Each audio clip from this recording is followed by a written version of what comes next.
and of course our colleagues in the government. I will present the latest update about Typhoon Pepito. As of 2 p.m. this afternoon, it is located 510 kilometers silangan ng Giwan, Eastern Samar. With wind strength 150 kilometers per hour and gustiness up to 185 kilometers per hour. It is moving westward at 30 kilometers per hour. Medyo may kabilisan siya. Ito po ang projected track ng Pepito. Ito ay inasahan na mag-intensify pa habang ito ay papalapit sa ating kalupaan at maaring aabot ng super typhoon before maglandfall over Catanduanes bukas ng gabi or Sunday early morning. Ang sentro nito will traverse parts of Bicol Region, Quezon and Central Luzon, then exit the landmass via Pangasinan on Sunday evening.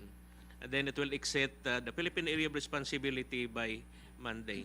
Gusto ko pong emphasize, Mr. President, ang cone of uncertainty. Again, within that area ay maaring magbago ang track ng bagyo or even landfall location.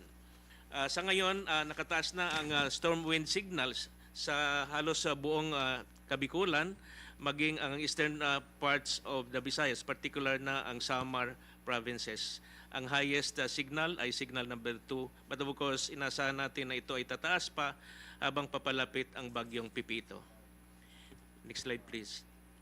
Dahil po papalabas na o papalayo ang bagyong Ofel, sa ngayon ang inasahan natin mga pag-ulan ay nakafocus na lamang doon sa may Babuya, Batanes Group of Islands. Next slide please. Subalit tomorrow, simula tanghali hanggang Sunday ng tanghali, inasahan natin ang walang humpay na pagbuhos ng ulan, intense to torrential rain, na abot ng mahigit 200 millimeters of rain. Ito po yung mga areas na nakapula. No? Ito po yung, of course, kasama dyan ang Catanduanes, Albay, Sorsogon at Northern Samar. Malakas hanggang napakalakas na buhos ng hangin, ulan. Ito po naman ang areas na naka-orange. Inasahan po natin ang ulan aabot ng 100 to 200 millimeters per hour.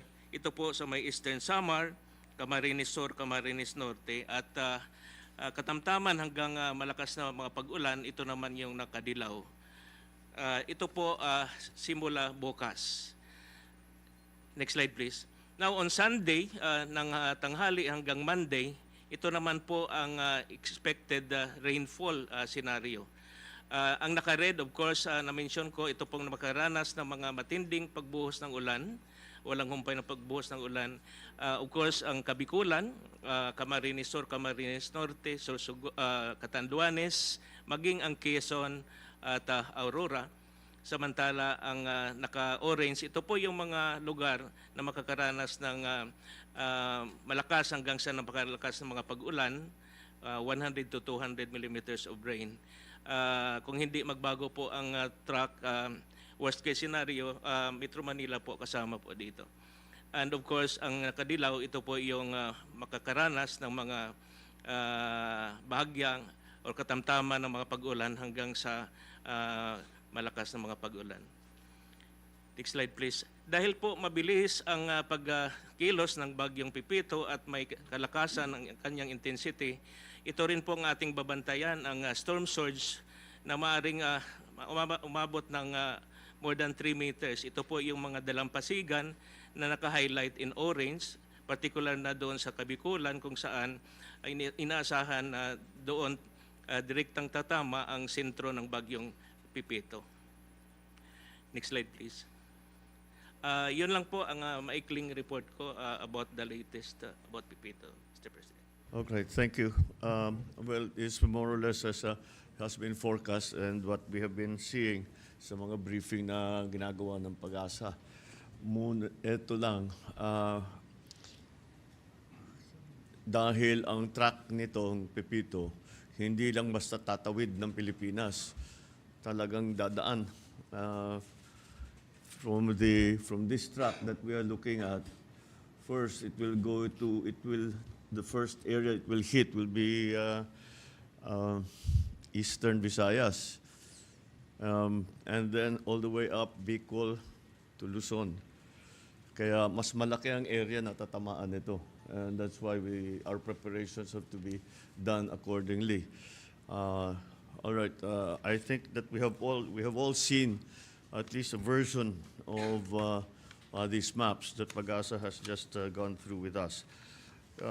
Okay, so of course the next thing that we need to do is the OCD will give us a run-through of what we have been able to do thus far to prepare for Pepito. Good afternoon, Mr. President and members of the Cabinet and colleagues. So next slide, please. So before I go with the preparations for Pepito, I just wanted everyone to be aware of the effects of Christine, Leon, Marce, Nika, and Ofel. All of these tropical cyclones affected the country in 3 weeks or so. And also somewhat made some preemptive evacuation. And if you would look at the map on the right side, you would see in terms of the heat map or severity of the situation, northern Luzon has been affected by several typhoons. And the light blue colors are the ones affected by Christine, Leon, Nika, and Ofel. And the white ones are affected by Christine and Leon. Of these 4 tropical cyclones, it was Christine that made some kind of casualties, 162 dead. But if you would look at Marce, Nika, and Ofel, equally strong tropical cyclones, we have 1 casualty for Marce and 2 missing persons for Nika and Ofel. For Ofel, we haven't had any casualty yet. We're expecting for Nika and Ofel for the statistics to still go up because they had been affected from one way or the other, just one day of calm to be able to do rapid assessments. Next slide. And this is also the statistics specifically for Nika and Ofel. This is going to be a running data as of now because most of the local government units haven't been doing rapid assessments yet because for Ofel, and some of the preparations are still being done, mainly because they have to consider worst-case scenario as well for Pepito if they would be affected as well. But looking at it, based on the heat map again, it's Region 2 that has been affected, specifically Isabela for Nika, and followed by Cagayan, mainly because of the strong winds and the amount of rain that it poured over the region. Next slide, please. So in terms of preparation, we do pre-disaster risk analysis within the NDRRMC. We know for a fact that risk analysis is very important to understand and to have an awareness of the elements of risk, especially people that are going to be along arm's way, and even the services that would be affected in case there would be some kind of a risk. And in this particular, we rely heavily on the information coming from Pag-asa, and this how could be translated into warnings and alerts at the local level. And also for the public to be aware of the hazards to consider in terms of planning and specifically for preparedness planning. For us, it's also very important that since there are consecutive tropical cyclones coming our way, it's very important to have that window of calm or to determine that window of response that we can be able to replenish and at the same time preposition assets in between that calm. And basically, it's very important as well to consider at Manila level, at the national level, the likely scenario. All of these are being translated into worst-case scenario by the agencies or by the local government units. Since there is what we call the window of uncertainty, we're not sure yet where Pepito would be heading. So in terms of planning, we have already alerted with the support of the local government units through the DILG to alert regions 1, CAR, 2, 3, NCR, Calabarzon, Mimaropa, 5, 6, 7, 8. For 6 and 7, they're also being alerted because of the activity of Canlaon, sir. Next slide. Wait, before, just to be very clear, when you say we alert them, what do we do exactly? Basically, What does it these mean that you alerts are alert being them? translated into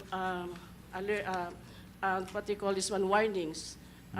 Warnings to the local government units to do preemptive evacuation, inform them of the hazards that are coming their way. For example, Who do you alert? The areas. province? The province, the local government, from the province, municipal, and even the barangay level, sir, through the support of the local government units and but DILG. OCD sends the warning to the province, Yes, I sir. presume. Yeah. Yes, sir. Okay. That's what we do. All right. We work hand in hand with the DILG. Next slide, please. So basically, all of this, from Pag-asa and from the MGB, Mines and Geosciences Bureau of DNR, we overlay the number of people and the barangays that would be affected. All of these are translated into warnings, alerts, and in the same manner, memoranda to the local chief executives. And this is very important, at least for the people to heed the advice from their local chief executives. And at the same time, it's very important for us to understand where would be the elements at risk so that we can be able to make sure that once the storm passes, we can be able to provide emergency relief assistance for life-saving purposes. And to ensure as well that there would be humanitarian access so that people would have access to essential services. Next slide. Can you explain this map? Yes, sir. Because this storm surge is something that we haven't had to deal with us so So far. basic- That is how far if the storm surge is at 3 meters, Yes. how far inland? Yung pula, is that the It indicator? depends on, I think Pag-asa and MGB would be able to help me with this, but it depends on the slope and it Yeah, depends naturally, on the yes, but we know the slopes of these areas. So, can you give us some kind of indicator? How far inland, if there is a 3-meter storm surge, how far inland will they reach? Maybe we can have a shaded map so that we can also warn those LGUs that are within the danger area that there is a possibility of a storm surge. 3 meters, 7 foot. 3 meters, that's malaki ah. Yeah. If I may, sir, actually MGB had also mentioned to us that as much as possible there would be a minimum of 5-meter easement from the shore. But ideally it should have been 10 meters. 10 meters in easement so that there would be people not on harm's way for that matter. Actually, there's one thing we learned from Yolanda. Yes, sir. It does not matter the distance from the high water mark. It matters the height above the high water mark. You can move 10 meters, 20 meters, 30 meters, but if it's still on the same level, tatamaan pa rin yan. The key element is that that's why the response in Yolanda was actually mistaken, because we moved back from the high water mark. That's not the test. The test is the height above the storm surge. So if it's 3 meters, we have to look at the topographical map and see where 3 meters is above the high water mark. Because we have the communities that are within the storm surge areas have to do other things besides just prepare for strong winds and heavy rain. Kasi pagpasok, ibang effect niyan. So people have to we have to get them to the high ground. It's not enough to move them away from the sea. We have to get them to high ground. That's the only thing that we can do when there is a storm surge. All right, so can we generate that so that the DILG can also specifically target and say may risk kayo na tatamaan kayo ng ano, and we will send them the map and say dito sa probinsya ninyo ganito. Oo. All right. Okay, so keep going. So could you please return to them? And this particular kind of, the main message that we wanted to convey here is for local government actions, local government units to take actions. One is preemptive evacuation.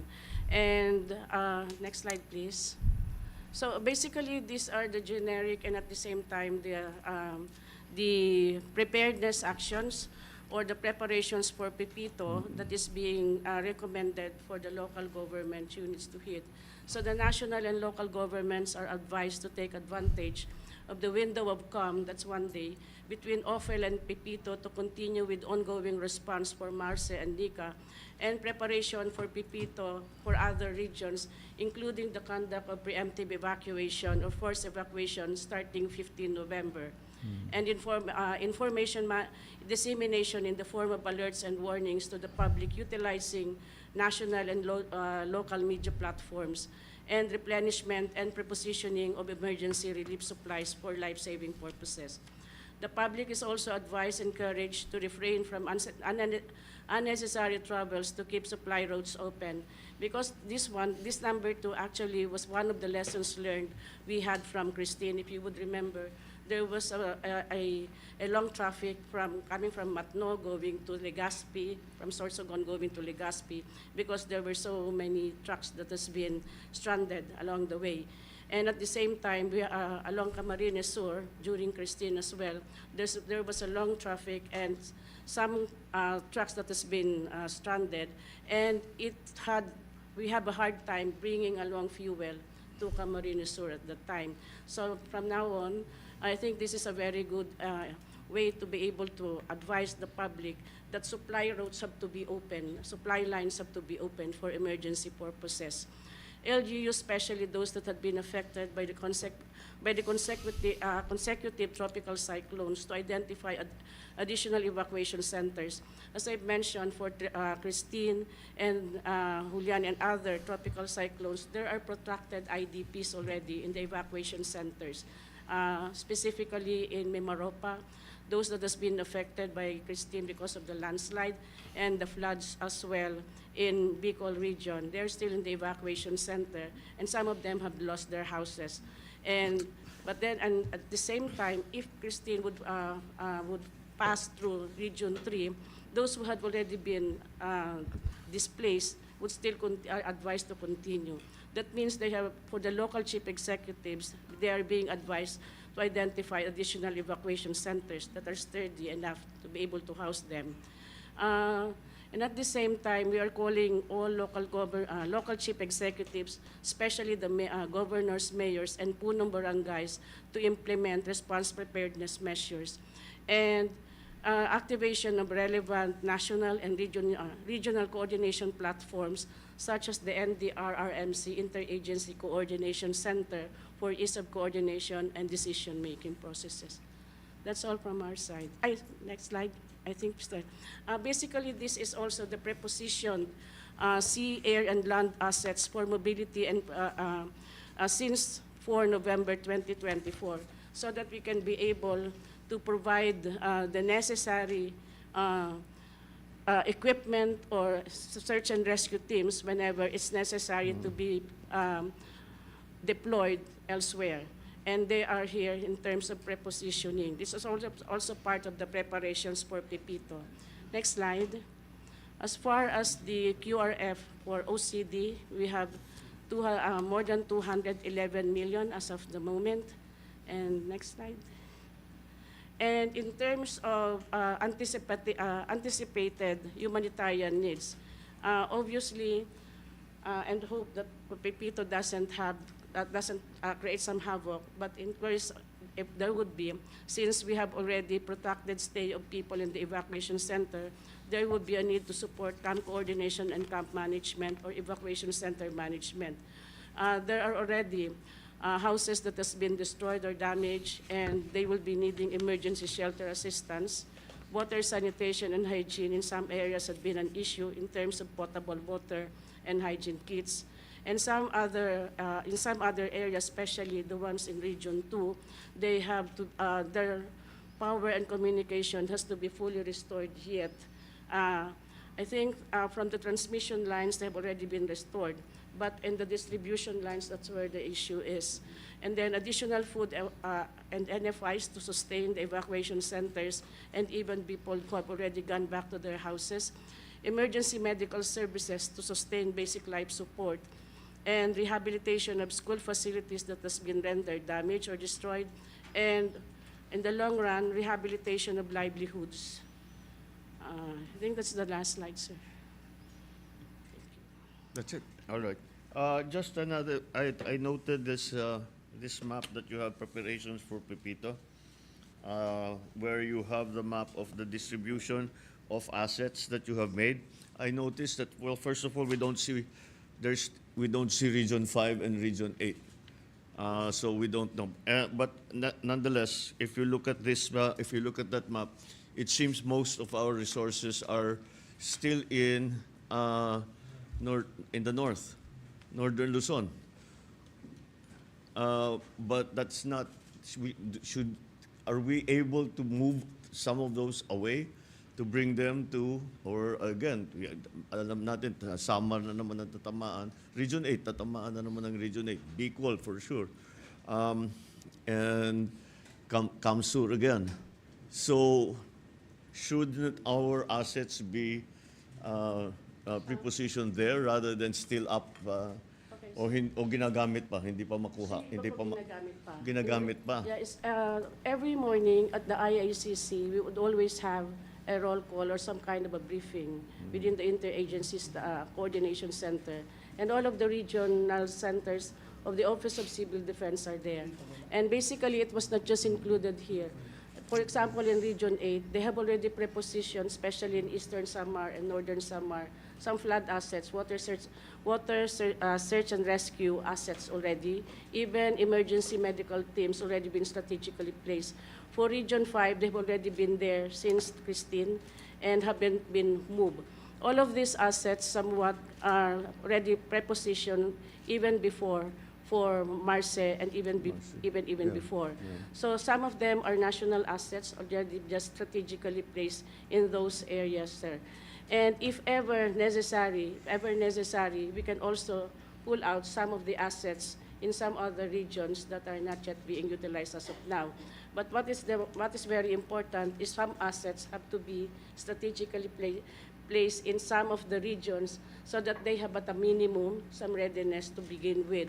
Mainly because although we haven't seen anything yet for the tropical cyclones, we just have to make sure that there is at a minimum assets for such as this that are prepositioned in any part of the regions. So, in your judgment, all of these assets we're talking about are mobility assets, heavy equipment, ambulance, fire truck, water truck, vessels, rescue boats, water assets, helicopters.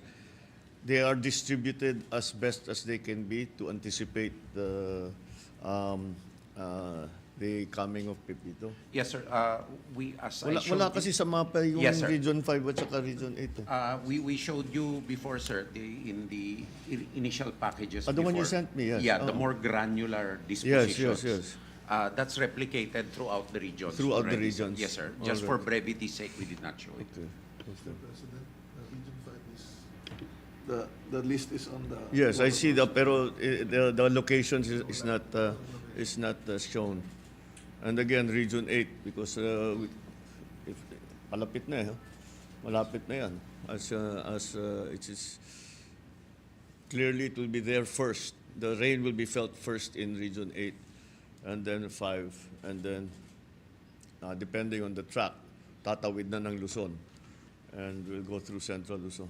The only change, sir, here will be the air assets. We'll have to secure them in secure hangars. We cannot pre-deploy them in areas because of the lack of hardened hangarage facilities. Well, the military is the one who is fairly who trained for this to preposition assets in a way that we are keeping them safe from damage and destruction from the storm, and that's what we have to. Those are the kinds of guidance. That's the kind of guidance that we have to follow.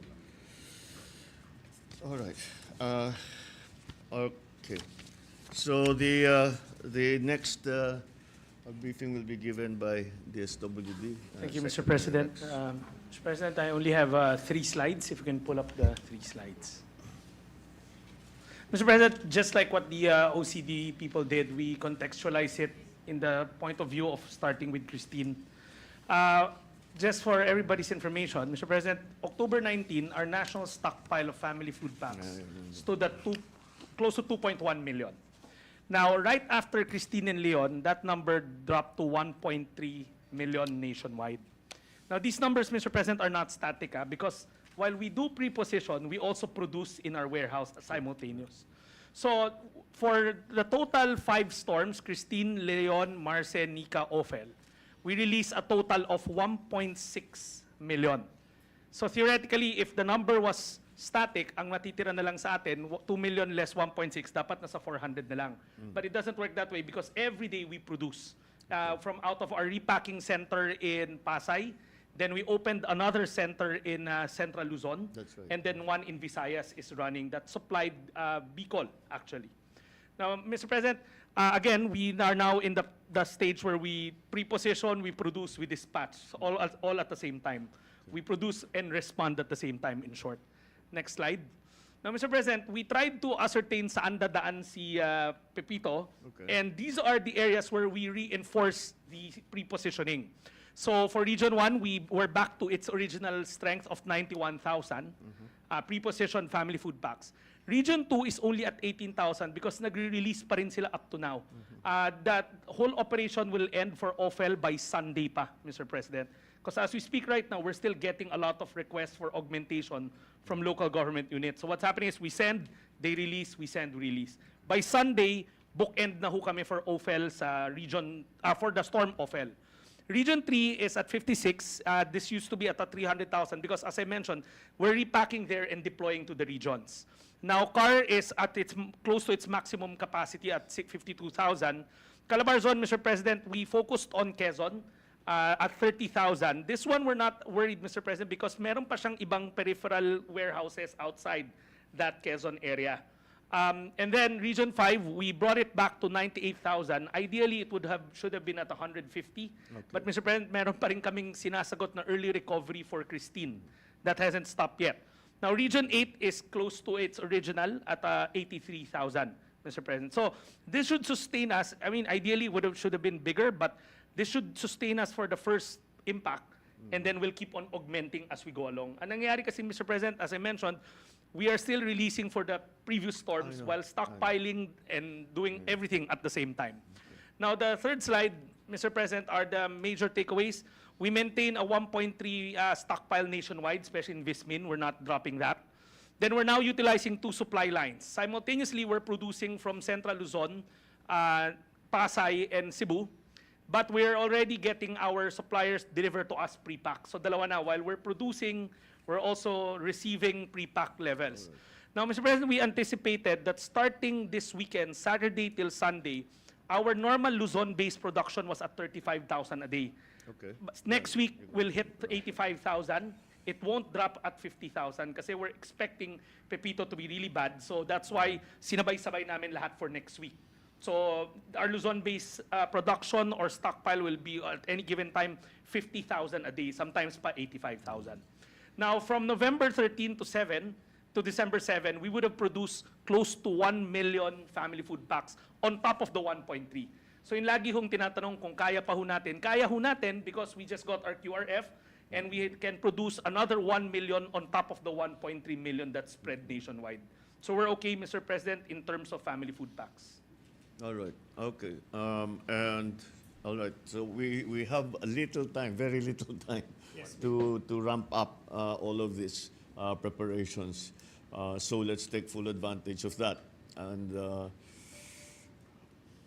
so we are okay we are all right in terms of the food packs and in terms of the other, yung mga wash, mga non-food. Yes, okay. And well, okay, all right. Again, to give us a better idea, Pag-asa, can you tell us anong winds niya and how much water do you expect us to get in the different regions? The wind strength as of 2 p.m. this afternoon, Mr. President, is 150 kilometers per hour near the center, and then with the gustiness or bugso na abot ng 185 kilometers per hour. Of course, we expect this to strengthen as the Pepito move closer to Eastern Visayas and Bicol regions. Rainfall, of course, kanina po, up to 200, greater than 200 millimeters of rain, particularly in Catanduanes. For 2 days, ito po yung maka-receive talaga ng malakas mga pag-ulan. And then on Sunday afternoon to Monday afternoon, Camarines Sur, Camarines Norte, and Quezon. Is there a way to forecast how many inches, how many millimeters of rain is expected? Yes, there is a corresponding millimeters of rain, and of course the expected impacts on the ground, on the rainfall, please. The slides will show. Can you turn the next slide? Sige pa. Yeah. Moderate. So yung intense is more than 200 millimeters.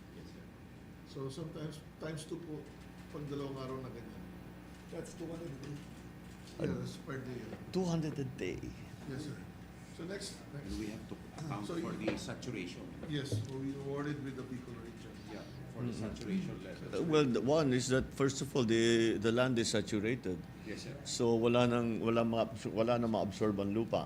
And that's kaya ang daming gumuguho eh. Even Calabarzon. So, and then there's also the damage already that has been done to our flood control, our flood control in infrastructure. So, we really have to do a little extra here, because parang ano na tayo, yun na nga, we are already in bad shape because of the saturation, because of the the damages that has been done not only to our infrastructure but to private homes, to other structures. So some of those will not be available to us any longer, and so that's why we have to adjust. We have to adjust accordingly. The one thing that I think we should not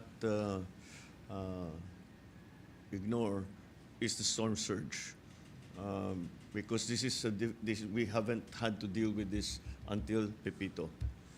The last time we had big storm surges were the super typhoons that we went through, and when there is a storm surge, it of course is very destructive in terms of infrastructure, both public and private. But also the casualty rate pag storm surge, kung hindi nakahanda ang tao, ang dami talagang natatangay.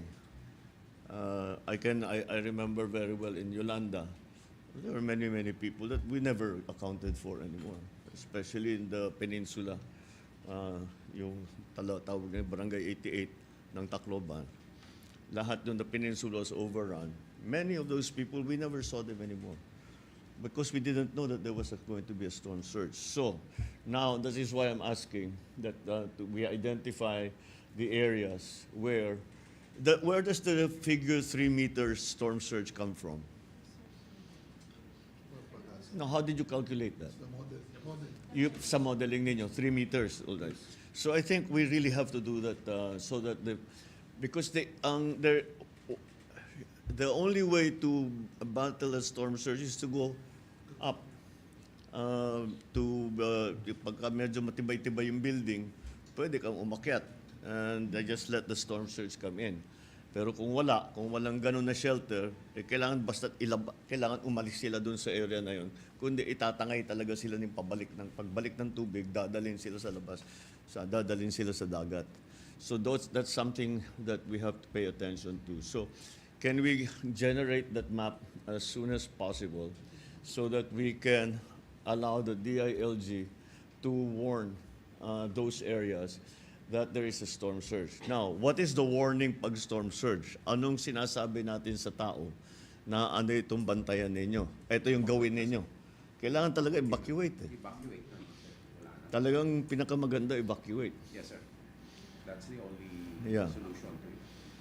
President, in the past administrations, we have preemptive evacuation the day before. You have to do it, yes. Are supposed to go. Because in the map, marami naman po dyan very steep slope and elevated. So they just need to identify the flat and bay-like shapes. So communities can be guided.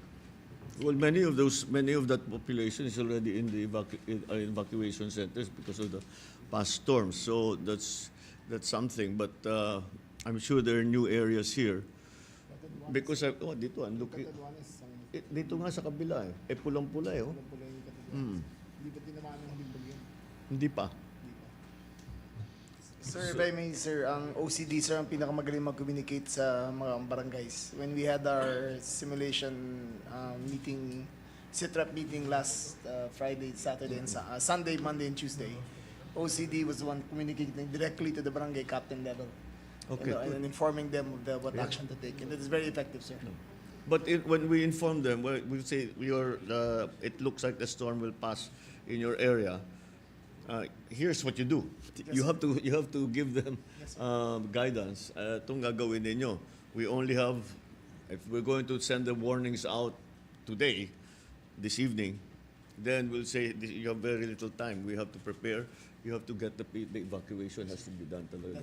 That's what we did with Nika, sir, Yung and it was very effective. pre-evacuation. Oo. Mr. President, the list of towns to be affected by the LGUs are also included in You have it already. in the Pangasa warning. Uh-huh. That's for the Storm surge. for the surge, for storm surge. Okay, what do we tell people? Sir, Because yung storm surge, people think it's like sa sine yung big wave na ganun. It's not. It's just water that doesn't stop coming in. Basta tuloy-tuloy ang pasok, paakat ng tubig. Paglabas niyan, ang bigat ng tubig niyan, lahat tangay niyan sa dagat. Ang bigat ng tubig. So, what is our instruction to those areas that are in danger to be overwhelmed by a storm surge? Sir, we cascade the warnings and the instructions through the IACC, both the DILG, DNR, DOST, Pagasa, and us are there. We cascade the warnings down to the regional directors, and we give through the DILG the order to preemptively evacuate already. So that's the trigger. Once there's storm surge, DILG warns, preemptive evacuation already, sir. From our previous experience in Marcy and in Nika, the northern Luzon provinces were very diligent in the evacuation exercises. Today, we're going to have to test Region 5 again because during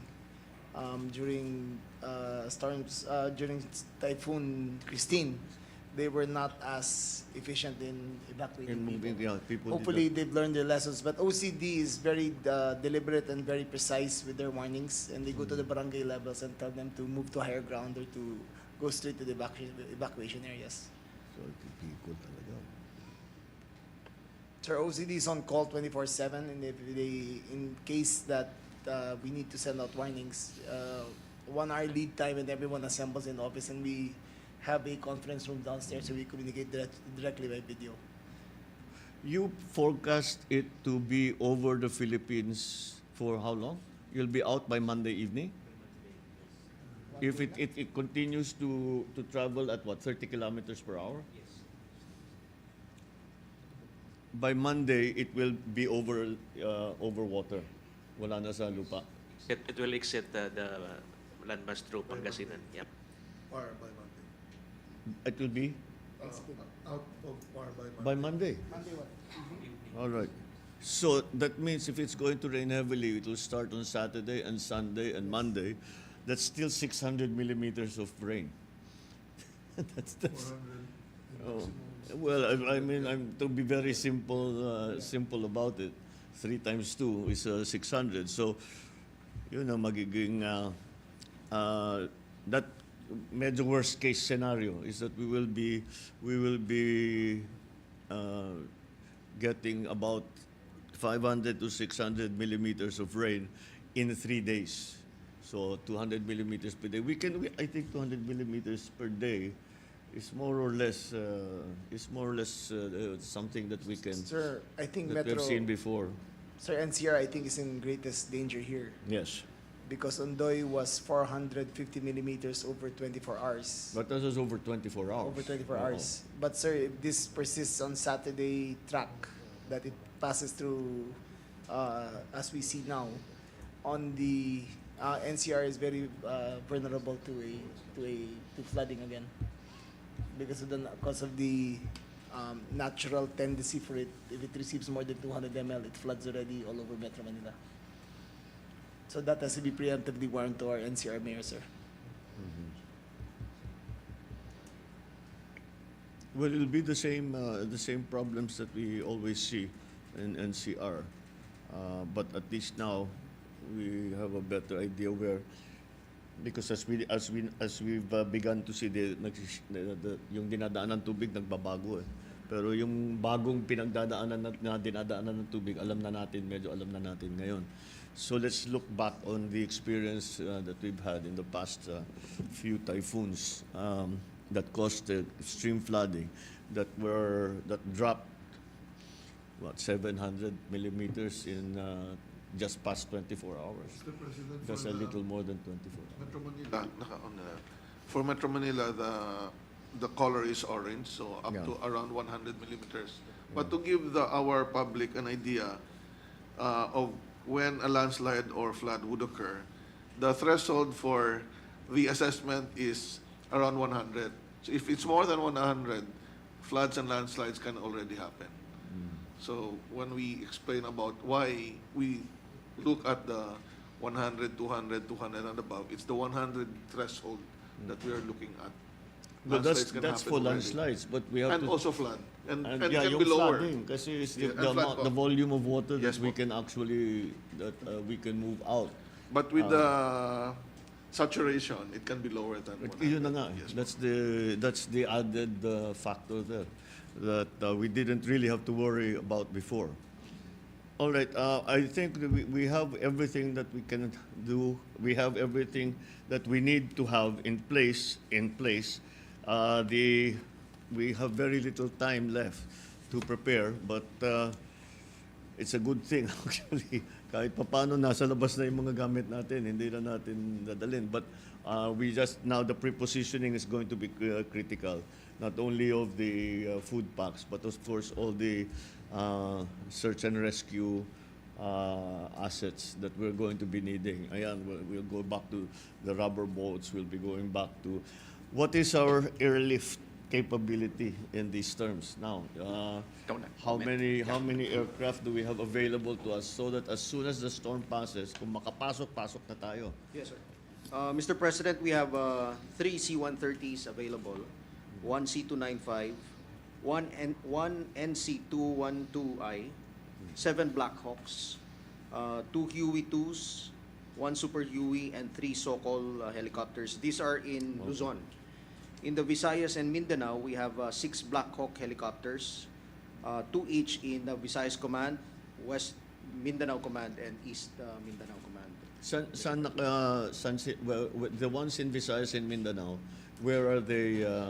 Where are those assets now? They are in Cebu, and They're only Cebu. yes, Mr. President. Yes. We Okay. also have seacraft available, Mr. President. We have 5 Navy ships available and about 129 rubber boats available nationwide, Mr. President. Okay. We will again in terms of food, water supply. Those are the things that we have to immediately be concerned about. The pre-evacuation, gawin natin tama yun. The new feature here that we have to deal with is a storm surge, because that's as fatal as just a typhoon. Let us not forget the lessons that ng storm surge. Because again, to go back to Yolanda, the problem is we were telling everybody magkaka-storm surge. Nobody knew what a storm surge was. We should have just said tsunami. The people would have left the coast. But the storm surge, nobody knew until it makita mo, papasok na. And the water just kept going higher and higher and higher. So that's why we have to give very specific guidance to the LGUs as to how to deal with the storm surge. Again, I know that the critical element when it comes to storm surge is not the distance from the high water, from the high tide mark, but it is the elevation above the high water mark. That is the key element. If it's a 3-meter storm surge, we have to get people at least 5 meters above that level. Mr. President. Oh. Um, Yes, sir. Okay. When I used to warn for tsunami, we have to worry about not only the event, but Yeah. the accompanying hazard. So if we talk about a tropical cyclone, if we talk about a storm surge, and then we select an evacuation area, it's an elevated area. They must have a roof, kasi umuulan. Yes. Plus, they should worry about the possibility of landslide affecting the selected evacuation area. So they have to be very selective. Kasi sabay-sabay po ang posibleng mangyari yan. Actually, we might discover that some of the evacuation centers that we have are within those. Yun ang delikado. We lose people from that. Yung nasisira yung evacuation center, magkaka-casualty tayo doon sa evacuation center mismo. So, mabigat talaga itong. What is the long-term forecast? Meron pa bang parating? May vacation po tayo. Of how long? Is there anything developing in Wala the pa, sir. 2 weeks wala pang nakikita. Pacific? Within 2 weeks wala pa. Okay, so well that's I think that we have done as usual we properly followed the procedures that we had set out for ourselves for disaster response, and with the added feature that the storm surge, we must remember all the lessons that we learned from previous incidents of the storm surge, and we have to provide guidance to our local executives so that they know what to do and how to protect themselves against a possible storm surge. There is a list here. LGUs to preposition equipment, we do that anyway. All the time. Without, basta't may storm, dinalabas na namin yung mga backhoe, yung mga, pati yung mga chainsaw, dinalabas na hanggang para makalapit agad. So that's that the LGUs know how to do that. The Public Works and the OTR will also be doing the same things. Sa kuryente, wala tayong magagawa. We batten down the hatches and puputulan talaga natin dahil ayaw natin magkadisgrasya. So, Mr. President, on the fuel, which we experienced in Christine, I think we would need the same approach. Unfortunately, vehicles clogged the highways because they were involuntarily stranded. So they could not be moved easily, and I think this is where the composite team was able to clear the highways for the fuel convoys, because the ports might not be clear yet to replenish some of them right after. So we'll play that by ear. In the case of Central Luzon, Mr. President, the last super typhoon that went through Central Luzon was Carding in September of 2022.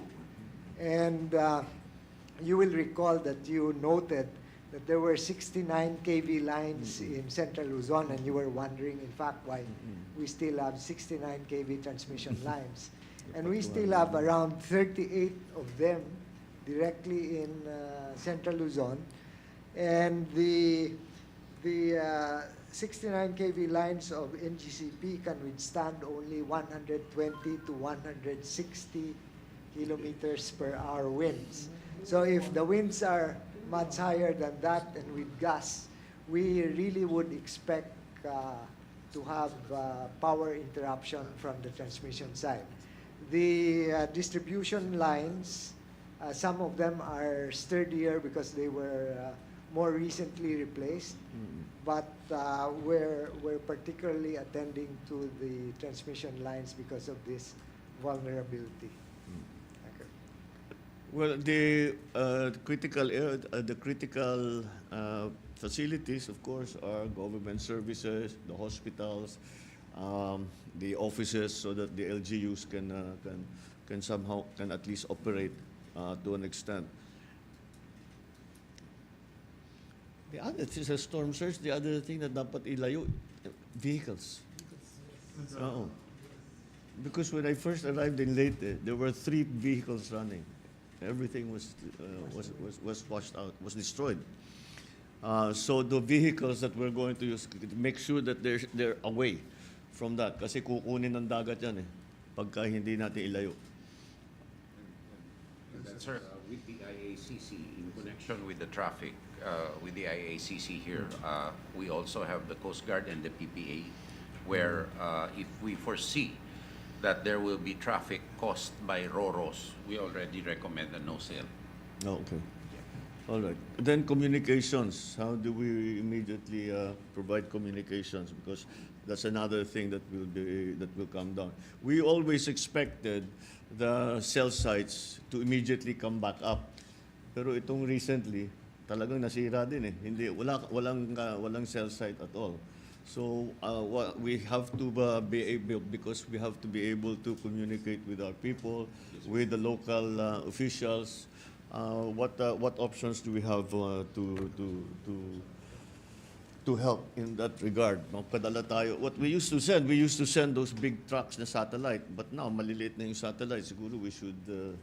Insofar as the OCD is concerned, sir, we are equipped with satellite communications and other HF radios throughout, and part of the DICT cell in the IACC also provides emergency communications equipment pre and post disasters. So far in these 2 disasters, we had no problems with communication loss insofar as monitoring is concerned, sir.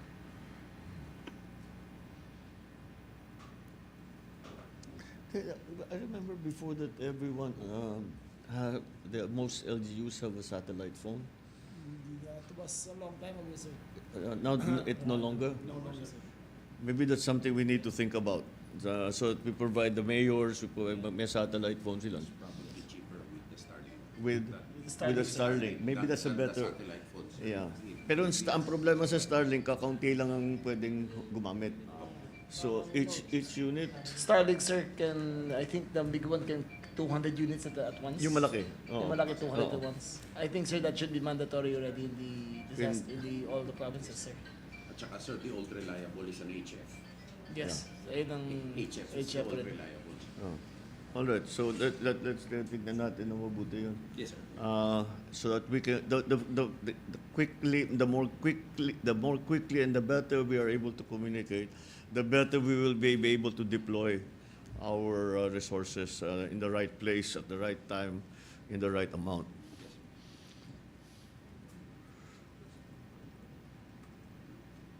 So maybe Monday na lang sa level namin ni Secretary Gilbert ang Yung- response sa Monday. Kami na naman kaya ng meeting. Monday. Kasi Monday yung assessment and release ng ano. I guess we'll be. Total yung SELDA, sir. Yung IACC dito. Magandang kaya kinakailangan ng importanteng desisyon. Saka kami mag-ano. Pero inaaraw-araw din just to keep up panlaban ng fatigue nila. Oo, yung mga tao natin, walang tigil na silang nagtatrabaho. Kaya Monday, sir, ang Others, response. Monday ang response scenario dapat. Once they exit, that's when we can move in already. We can get an accurate Yeah. assessment. Bukas and Sunday, sir. Yeah. We will be constantly monitoring and adjusting and then back we always talk about The cone of uncertainty, sir. the victims. Pero yung mga personnel natin, ngayon lang kasi nasunod-sunod eh. That's right, sir. Yeah, this, for sure. At saka, walang oras yan. They're working in the rain, they're working in the sun, they're working 24 hours a day. So let's make sure that our personnel are in reasonably good shape para naman na hindi sila masyadong mahirapan, because if they start becoming sick or becoming Casualty na ako, sir. na ano, Lumuntad sa helicopter kasama ko, pilay. na balian. Pilay lang. Pilay. Oh, okay. Mr. President, can we request also the local chief executives to monitor the monitoring agency? When it comes to source modeling, this is forecast model. So as the typhoon gets closer, and sometimes it would increase in strength, we can change the color. It can be higher than 3 at some point. So once we release a new bulletin or information, even those closer to the eastern side of Central Luzon, baka may threat din ng storm surge yan. So i-model din po yan pag lumalapit yung bagyo. That will be dependent on The strength. how much stronger Yes, sir. it Yes, po. gets. So, ibig sabihin, what we presented today is just for this time, but it can change. So the assumption is that at this strength, At this strength. Yes. I think it's safe to assume, or it will be prudent to assume, that it will strengthen. Yes, sir. So, we request the DILG to remind the chief executives and disaster managers to monitor continuously. Maybe if it is very it is inevitable, at least scientifically speaking, if it is inevitable that it will strengthen, the warnings we should be giving out are already worst case. Kasi doon din pupunta eh. So let's do that. Yes, sir. And Gawin nyo yung worst case scenario na pag nandyan na, nag-strengthen yung Pepito, ano ngayon ang magiging sitwasyon? Ano nang kulay dun sa kanilang lugar? Oo, para sir, we're in constant touch with Yeah. Nat here and his people. It is constant, 24/7, and we immediately download and cascade through the DILG cell the latest information. And as a matter of fact, I have to thank Nat Servando, because I've been pressing him to make some predictions Yes. and assumptions or guesses, basically, which we need for planning. And they have been very, very cooperative and effective doing that, sir. So we thank the Pag-asa. And for the constant interaction now, sir. Yeah, but it's all very well to continue monitoring and to have very accurate meteorology, but if we know that we are going to that the typhoon, that Pepito will get to that strength at some point, that's what we have to prepare for. We don't have to prepare for what's happening today, Friday, what's happening today, Saturday, palakas ng palakas, palakas ng palakas. Let's go straight to that worst case scenario. He will need it for camp management also. Ayan, isa pa yan. Because, sir, also, if we go to evacuation centers, it also makes the delivery of essential goods and services more efficient, quicker, and safer for everyone. We can even give cooked food already, sir, rather than the food packs. Mr. President, May hot food na. Yes, which sir. leads me to another point. Can you go back to the rainfall slide? Rainfall slide, the one that we'd read. All right, Dr. Senbato, you said walang humpay na ulan. What is the indicative data so far? Is this going to be 24 hours in one day? Is this, or minimum 15 hours a day? Or is it 10 hours a day? Walang humpay na ulan. This is the validity of this slide is 24 hours. 24-hour forecast. 24-hour So, forecast. walang humpay na ulan 24 hours a day from Saturday noon to Sunday More or afternoon. less. Yes, More or less. because of the term torrential. Torrential. Sir, do we have a estimate on how long it will spend in each province, the rainfall? 24-hour forecast. But 24 hours is our forecast from entry to exit. Diba? No, for one day. Just per But day. how long do we estimate Pepito to be in Philippines from landfall to exit to landfall? Okay, sir. For tomorrow, noontime up to Sunday, noontime. So it's Saturday noontime until Sunday noontime. Sunday noontime. So therefore, the center of the storm is moving. Yeah, so they have a daily forecast. So by Sunday noon to Monday noon, can you show? Do you the have an other hourly slides? forecast of a province-wide forecast on how long it will rain in the area? It cannot be 24 hours because the storm is moving. Because that will- Slides. So this is Sunday for tomorrow. Yes. The next slide, that's the next day. Sa laki kasi ng Sa laki na rin. Okay. ng rain. Oo, Kaya malawak. mahigit It's 24. very wide. Okay. Okay. So move siya. When we warn the LGUs, do we provide them with maps? These kinds of maps? Yes, sir. Mr. President, these are accessible on social media, in social pages. That's why local government units, if you must, in our monitoring, local government units keep on sharing, posting the Pag-asa reports po, on a regular basis po. All right. Again, siguro so that because people cannot be just monitoring na nakabantay, titignan nila dito ito yung sitwasyon natin. Then so that's again give them the worst case scenario already. So that as best as we can forecast the worst case scenario, bad as it might be, we have done all the preparation for that. The blessing for us is hindi magamit lahat yon. So that's no loss to us. That is a big advantage to us. So but wag naman nating takutin yung mga local. Sabihin natin na talagang masyadong malakas, pero ito yung maaari yung gawin. Ito yung mga nag-aantay na tutulong sa inyo. Ang gawin nyo lang, mag-evacuate kayo ng mabuti. Kayo sa mga surge, may suspected areas for storm surge, umakyat na kayo sa mataas-taas na lugar.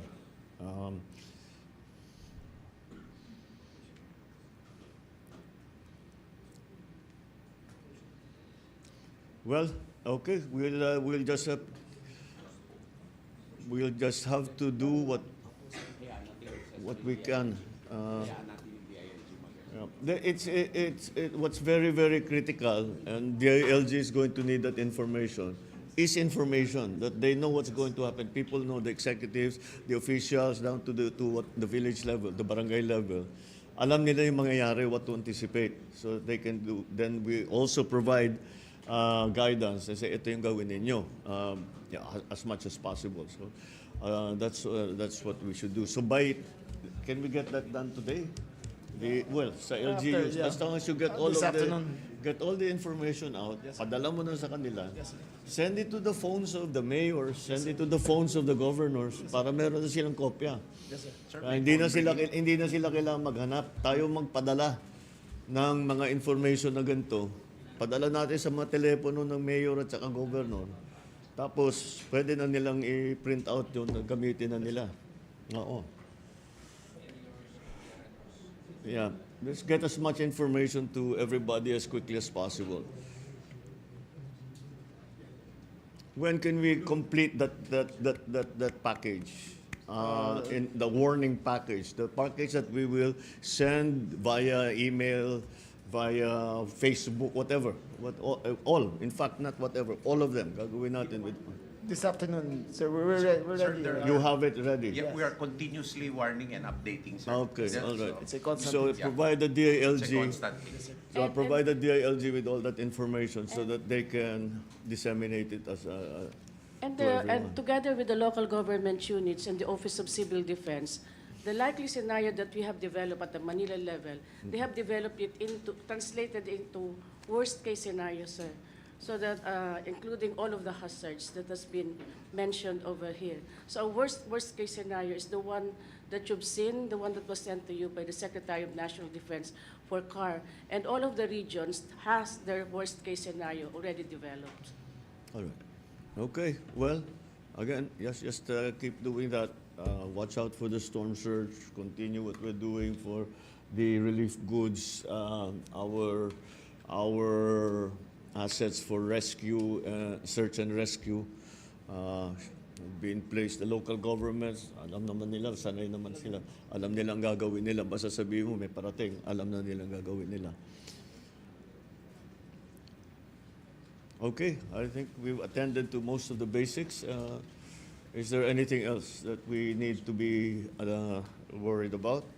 All right, thank you very much.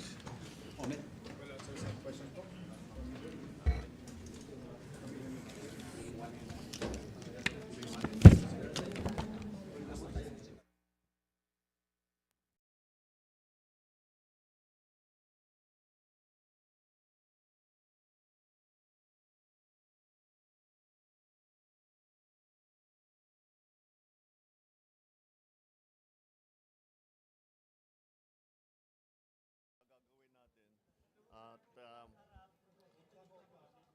we have to, ang una natin ginagawa ay we have to redistribute our assets na ginagamit natin para sa mga nakaraang bagyo na mostly dumaan sa Northern Luzon. So yung ibang asset na yan kailangan dalhin sa mukhang tatamaan na naman ng big pati Region 8, pati Region 5. Mukhang tatamaan ulit. And then back na naman dito sa Region 2, Isabela, Cagayan. But also Central Luzon kasi pati NCR mukhang aabutan nito. So we have to reposition many of our assets to make sure that at least in the search and rescue phase that we are ready or we have our assets available.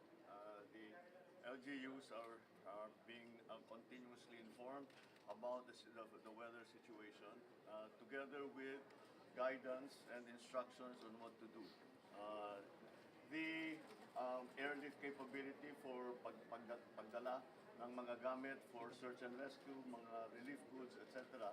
ay mukhang nakahanda naman. The airlift, pati na yung mga barko na nagdadala ng mga relief goods.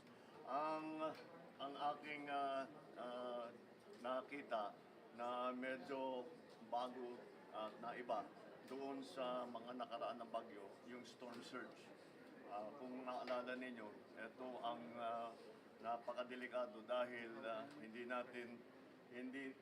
noon nung nagka-storm surge tayo, lalong-lalo na ng Yolanda, ay hindi natin alam kung ano yung storm surge. Ngayon alam na natin.